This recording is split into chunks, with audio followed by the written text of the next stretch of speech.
I suddenly realized just how unfortunate my sister really was. An idea sparked in my mind, and all I had to do was wait and watch closely. Caroline, wearing an extravagant wedding gown, one fit for a princess, lightly gestured toward the event staff for a microphone. When she received it, she turned to the gathered guests and confidently announced, "Would anyone like to take my sister off her hands? She's not highly educated, and she's getting older, isn't she?" After saying this, she shot me a smug, mean-spirited smile, completely unaware of how inappropriate her words were. The atmosphere in the room shifted dramatically. I could hear murmurs spreading, and some guests started giving Clara cold glares. But she, blissfully ignorant, tightened her grip on the microphone and continued, "Come on, sister, you need to sell yourself better. There are plenty of handsome doctors here. You really don't get what you've just done, do you?" Just then, an unexpected incident occurred. My name is Anna Parker. I'm a plain 30-year-old working adult with no particularly outstanding features, except for one unusual fact. After finishing middle school, I chose to pursue a career in law and eventually earned my attorney's license.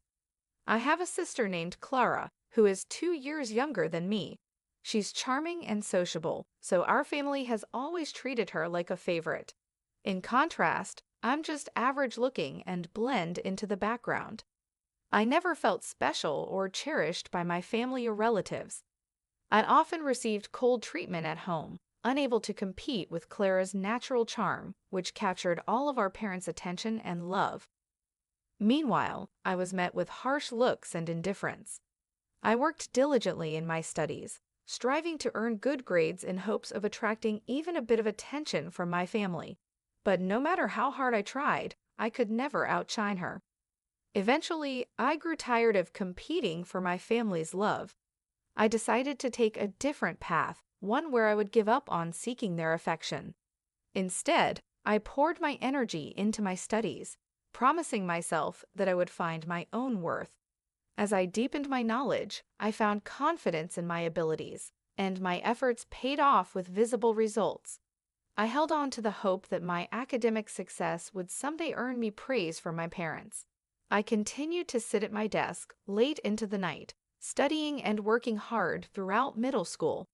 I consistently held the top spot in my class, outperforming my peers in every test. Despite my accomplishments, I never once heard words of praise from my parents. Instead, I often faced what felt like criticism for my grades. "It's not enough just to be at the top. You need to get nearly perfect scores in every subject." Yes, even a 95% in science isn't good enough.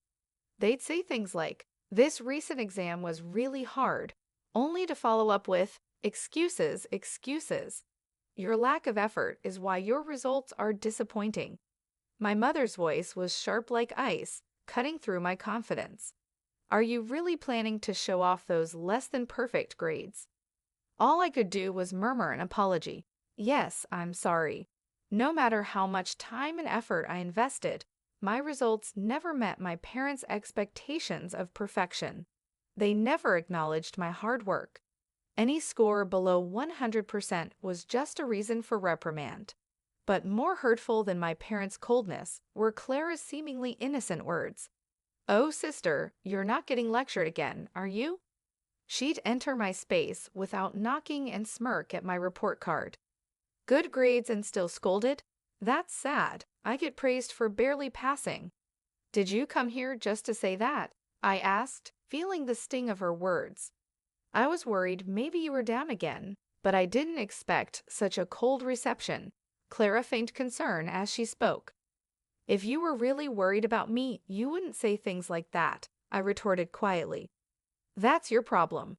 You're always so distant.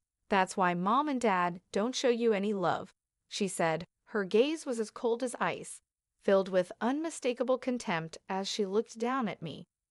For a brief moment, I could feel that attitude radiating from her even as she walked away. After she left, I could hear her cheerful laughter mingling with our parents' voices in the living room. I should have been used to this by now. But suddenly a wave of sadness washed over me, and I couldn't hold back the tears streaming down my cheeks. I had told myself countless times that I didn't need my parents' expectations, that I wouldn't let Clara's words affect me. Yet, despite my resolve, my emotions betrayed me and tears fell freely. In my hand, I clutched my report card, now crumpled and unrecognizable from being tightly clenched. I made a vow to myself once again. I would stand on my own and break free from this suffocating family. I was determined to excel in my studies and improve my skills as a way to escape. From that moment on, I threw myself into my studies with even more enthusiasm than before. One day, as the autumn breeze swept through the classroom windows, I received an unexpected announcement from my father. "Anna, you will not continue to high school. Instead, you need to start looking for a job," he said flatly. I was at a loss for words, my confusion overwhelming me. "Why would you say something like that?" I asked, trying to keep my face expressionless. My father responded coldly, "Further investment in you isn't necessary. If you want to go to high school, pay for it with your own earnings. If that's not possible, then you must give up. But I'm still in middle school. Work opportunities are limited for me. How am I supposed to find a job?" My protests fell on deaf ears. "You need to accept this decision. After discussing it with your mother, we've decided to focus our finances on Clara. We can't afford to spend any more on you," he declared firmly. Internally, I screamed, "That's not fair." But my father's decision was unyielding, and his abrupt words drained all the color from my world, painting everything in shades of gray. My mother and Clara watched me with smug smiles that revealed their hidden glee as I stood frozen in shock. I understand much more now than I did back then. For example, I later learned there were options to cover high school expenses, like schools that offered tuition waivers or scholarships. But back then, I didn't know how to access that information, and I was devastated at losing my chance for further education. Since that day, my passion for learning faded rapidly. The praises from my homeroom teacher, who had always admired my grades, felt hollow. The lack of attention regarding education at home made the idea of advancing to higher education seem even more hopeless. Eventually, I stepped into the next phase of my life by working at a local factory right after graduation. At that time, I wasn't yet old enough to live on my own and support myself, so until I turned 18, I worked as hard as I could. Most of my salary went to the household, and the small amount I kept for myself was saved for the future. Those tough days felt like crawling through an endless tunnel. On my 18th birthday, I finally left that house, leaving behind a letter for my family with my decision firmly in my heart. I walked away from a home that now existed only in my memories. Ironically, my family's reaction was as if I had never existed. There was complete silence, no phone calls, no letters. At first, living apart from my family filled me with heartbreak, and loneliness cast a shadow over my days. However, as time passed, that loneliness gradually eased with the business of work.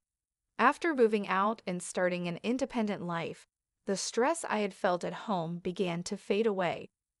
I started to experience a mental spaciousness I had never known before. This newfound peace reignited a spark of enthusiasm within me. I regained my former passion for learning and decided to start studying again after a long hiatus. I began with the basics, reviewing them carefully. The joy of learning filled my heart once more, and before I knew it, I was immersed in my studies. After that, I started to explore high school textbooks and began reading extensively. During this reading journey, I discovered books about law, which sparked a deep interest in the legal profession. With my education ending in junior high, the idea of becoming a lawyer felt far-fetched. However, I unexpectedly learned about the preliminary examination system. This system offered a chance for someone with my educational background to take the bar exam. Armed with this new knowledge, my dedication to studying grew stronger. I seized every moment at home and even during short breaks at work to memorize legal terms. During lunch, I would eat while ensuring that my preparation for the bar exam never faltered. The factory where I worked was filled with people from the generation above me, most around my parents' age. They noticed my earnest efforts and united to support me. Then, at 23, I managed to pass the exam. After passing, I left my long-term job at the factory and secured a position at a prestigious law firm. After about 4 years of training there, I ventured out to open my own law practice. Now, I spend my days contentedly serving as a legal consultant for a hospital. Yet sometimes, I ponder what would happen if I told my parents about my journey to becoming a lawyer.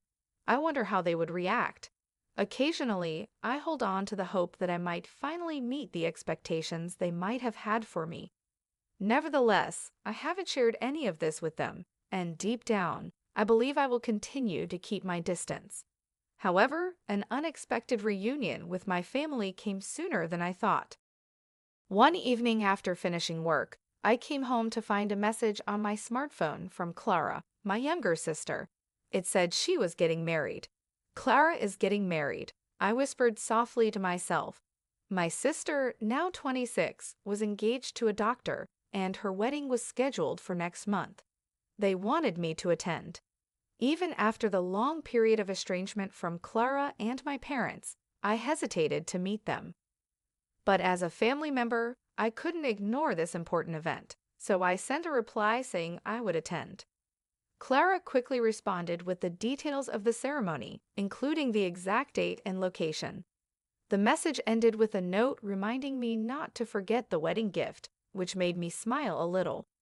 It seemed that rather than welcoming me wholeheartedly, Clara was expecting a wedding gift. I decided to use the wedding as a chance to reconnect with the family and then part ways again. On the day of Clara's wedding, I carefully picked out a blue dress and headed to the venue for the ceremony. After completing the entrance formalities, I took my seat in the family section where my father and mother were already sitting. "You have some nerve showing up here. You must be doing well for yourself with that meager salary from the factory," my father said coldly. "Indeed, you're right. Introducing someone like her as family doesn't reflect well on us as parents," my mother added disdainfully. "Clara shouldn't have invited someone like you," my father continued. "I told them exactly that, but they insisted on receiving the celebration money anyway," my mother said quietly. Despite my presence, they spoke without hesitation, as if I weren't there. This was the harsh reality I faced. I had a faint hope that sharing my side of the story might help bridge the gap between my family and me, but that hope quickly shattered, leaving me feeling defeated. Both my father and mother completely avoided any conversation with me as I sat in silence. I glanced around the venue and noticed some familiar faces among the groom's side. Haven't I seen that person somewhere before? I wondered. I found myself musing as I felt a sense of déjà vu with the person sitting next to the groom. While I traced my uncertain memory, I looked up the groom's name, and my suspicion turned into conviction. The connection I had anticipated became clear. I couldn't hide my faint surprise at such a coincidence. It felt almost like a twist of fate. However, I decided to keep my emotions in check and quietly participate in the ceremony. As the program continued, the bride and groom made a glamorous entrance, followed by their guests, who shared warm words and entertaining performances that lightened the atmosphere. As time passed, the banquet shifted from dinner to photo-taking sessions. During this time, my parents got up without acknowledging my presence and moved toward the front, where the bride and groom were waiting.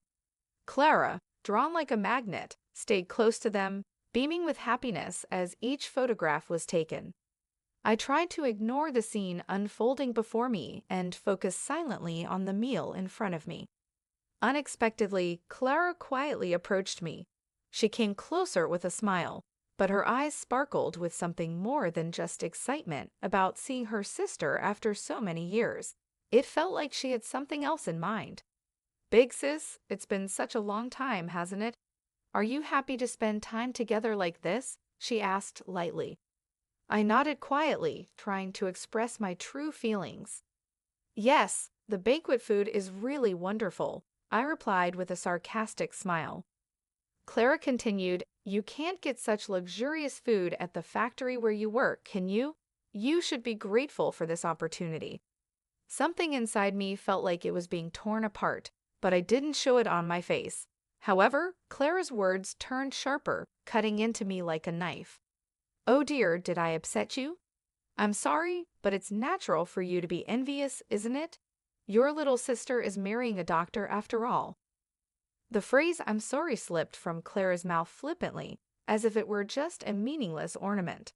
I kept my expression neutral and quietly waited for my next move.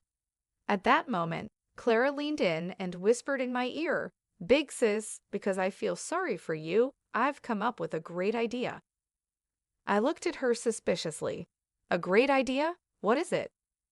With a satisfied grin, Clara said, You'll see. Just watch closely. Dressed in her elegant wedding gown, Clara gathered everyone's attention as she received a microphone from the staff. Suddenly, she announced loudly to the guests, Ladies and gentlemen, you may not know this, but my sister is here. She may not have the highest education or be the youngest, but if anyone is kind-hearted enough, could you please take her under your wing? My face turned bright red. What are you saying, Clara? I exclaimed. But she continued even louder. Although she doesn't earn much and lives a modest life, is there someone here who can brighten my sister's future? As the eyes of everyone around focused on me, I saw that Clara seemed to be enjoying my confusion, a smug smile on her face. In that moment, a breathtaking scene unfolded. Clara's disrespectful attitude escalated, and astonishingly, even our usually gentle parents joined in. Please treat her kindly, they chimed in, their frivolous comments feeling like a final blow to me. Rage swirled within me. How far would they go to ridicule me, especially on such a joyful occasion? I couldn't believe this was happening, but now it was time for me to confront the reality of the situation. As the atmosphere shifted and murmurs spread through the venue, Clara, blissfully unaware that she was the center of attention, cheerfully took the microphone again. Anna, look, there are so many doctors gathered here. It's your chance. I maintained my silence but conveyed a strong will through my somber gaze. This is the end for you, I thought. Confused, Clara could only respond with a huh. I continued calmly, You'll soon understand just how terrible your actions have been. Just as Clara tried to come up with an excuse, the groom suddenly raised his voice to address the crowd. Wait, please, why are you leaving your seats? His voice captured everyone's attention. Looking toward the groom, I noticed that all his colleagues from work were standing up and heading for the exit. Even as the groom tried to stop them, a dignified man who appeared to be the hospital director spoke up with determination. The recent remarks of the bride were so unpleasant that I can hardly believe it. I apologize, but we can no longer stay here. We will take our leave now. In response, the groom hurried to stop the hospital director. Please wait. I admit her words were inappropriate. I'll speak to her directly and ensure she undergoes a serious change in awareness. However, the hospital director pointed out the seriousness of the situation and revealed a background the groom was unaware of. Don't you know what kind of person your sister is? The groom looked confused. No, I only met her sister for the first time today. All I've heard is that she works in a factory after graduating from middle school. The hospital director couldn't hide his irritation at the groom's ignorance. That's ridiculous. Her sister is a respected lawyer and serves as the legal advisor to our hospital. The groom's eyes widened in shock as he learned this fact. He clearly had no idea that I was the hospital's legal advisor. The room fell silent, and both Clara and our parents lost their words. I realized that the reason the groom looked familiar was that I had seen him several times at hospital events. The other guests likely had the same realization as they looked at me. Clara's inappropriate comments only added fuel to the fire, prompting the hospital director to express his outrage. Even though the groom was a member of the hospital's medical staff and had no direct relation to me, to the hospital director and other staff, the legal advisor held significant importance. The groom's face turned even redder in an instant as he stepped toward Clara, raising his voice in reproach. "What on earth is this? Because of your carelessness, my reputation is now tarnished."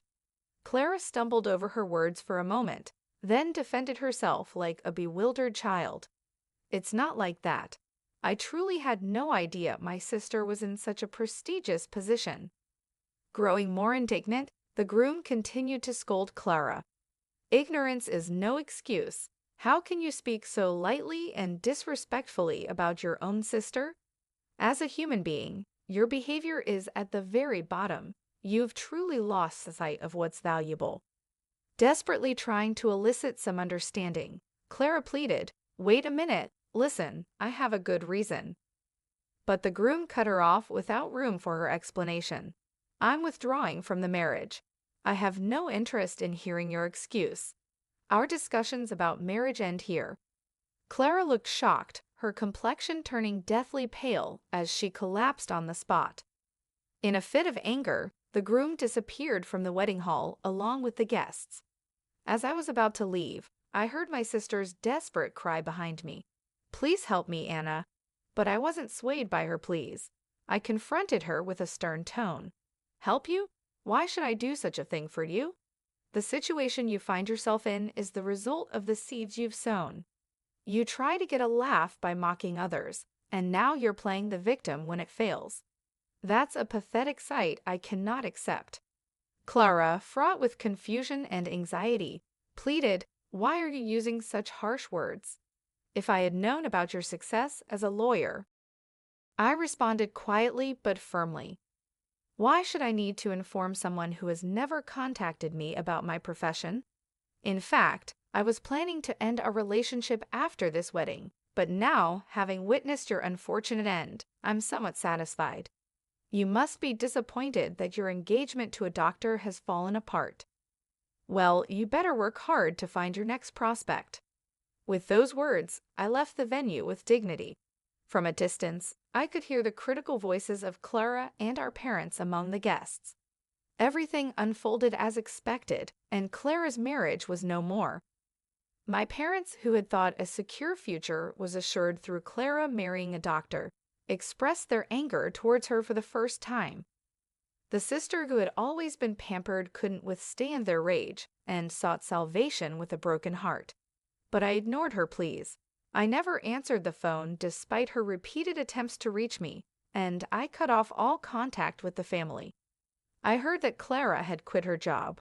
Now, without employment, estranged from our parents, she spent her days shut in at home. As for me, I was maintaining a very satisfying life, both in work and in my personal life. I led a peaceful existence without any significant problems. Although my relationship with my family hadn't been smooth sailing, I was fortunate to receive a great deal of support from people in my professional life and in my daily existence.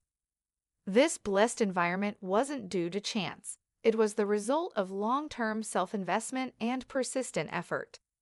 There were days when I faced harsh trials, but overcoming each one brought me to where I am today.